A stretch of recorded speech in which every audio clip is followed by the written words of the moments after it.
नमस्कार। आज दिनांक 20 मई 2021 है और गीता की अनवरत धारा के प्रवाह में हम आगे बढ़ रहे हैं। अब भगवान का विशुद्ध ज्ञान का उपदेश चल रहा है और हम इसका श्रवण नियमित रूप से कर रहे हैं। आज छठे अध्याय के 16वें श्लोक से प्रारंभ है, तो श्रवण करते हैं। नात्यश्नतु योगोऽस्ति न चैकान्तं मनश्नतः न चाति स्वप्नशीलस्य जाग्रतो नैव चार्जुन। हे अर्जुन, अति भोजन करने वाले को और योग समाधि नहीं होती, वो योग में युक्त नहीं हो सकता, योग में आरूढ़ नहीं हो सकता, योग युक्त चित्त वाला नहीं हो सकता। ना च अति स्वप्नशीलस्य, ना ही ज़्यादा सोने वाले को ये प्राप्त होता है, ना ही ज़्यादा जागने वाले को ये प्राप्त होता है। अर्थात भगवान मध्यम मार्ग का उपदेश दे रहे हैं। पिछले श्लोक में भगवान ने आसन के विषय में जिक्र किया था कि ना ज़्यादा ऊंचा हो ना ज़्यादा नीचा हो। अभी भोजन और निद्रा के बारे में है। ज़्यादा भोजन करने से तंद्रा रहती है और कम भोजन करने से ध्यान भूख में रहता है। इसलिए मीडियम यानी सम्यक भोजन, सम्यक निद्रा होनी चाहिए।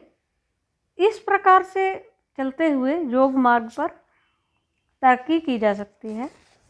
आगे भगवान कहते हैं, युक्ताहार विहारस्य युक्तचेष्टस्य कर्मसु युक्तस्वप्नावबोधस्य योगो भवति दुःखः। इस संसार में दुख ही दुख है। उस दुख को हरण करने का जो तरीका भगवान ने बताया वो केवल योग से युक्त होना है। योग से युक्त होकर इस संसार में विहार करना। तो भगवान कहते हैं युक्त आहार और युक्त विहार, यानी राइट जो भोजन है, राइट फूड, और राइट विहार यानी अपने मन को नियंत्रित रखते हुए सांसारिक क्रियाओं को करना। युक्त चेष्टस्य, राइट एक्टिविटी, शरीर को ज़्यादा बिठाना भी नहीं है और बहुत ज़्यादा थकाना भी नहीं है, राइट एक्टिविटी। युक्त स्वप्नावबोधस्य, यानी जागृत रहते हुए और स्वप्न की अवस्था में, सब में ही ठीक तरह से उसको निद्रा लेनी और ठीक तरह से अवबोध होना। यानी ज़्यादा सोएगा तो बोध की स्थिति दिन में भी नहीं बनी रहेगी, दिन में भी उसको थोड़ी तंद्रित रहेगा, प्रमादी चित्त रहेगा। लेकिन अगर वो ठीक तरह से सोता है और ठीक तरह से जागता है तो उसका बोध बना रहता है। ऐसा योग जो इस प्रकार का योग है वो दुख का हरण करने वाला होता है। यदा विनियतं चित्तम् आत्मन्येवात्मतिष्ठते निःस्पृहा सर्वकामेभ्यो युक्त इत्युच्यते तदा। जब विशेष भाव से संयत चित्त आत्मा में ही स्थिति लाभ करता है, तब दृष्टादृष्ट भोग आदि से तृष्णा रहित प्राप्त योग यानी समाहित योग सिद्ध कहलाता है। यानी कि ठीक तरह से आहार व्यवहार सब कुछ क्रियाएं सांसारिक सभी कार्य करते हुए योग साधन करना, ऐसा ही व्यक्ति, ऐसा ही संसार में जो है विचरण करते हुए ठीक प्रकार से योगी हो सकता है, योग के मार्ग पर चल सकता है।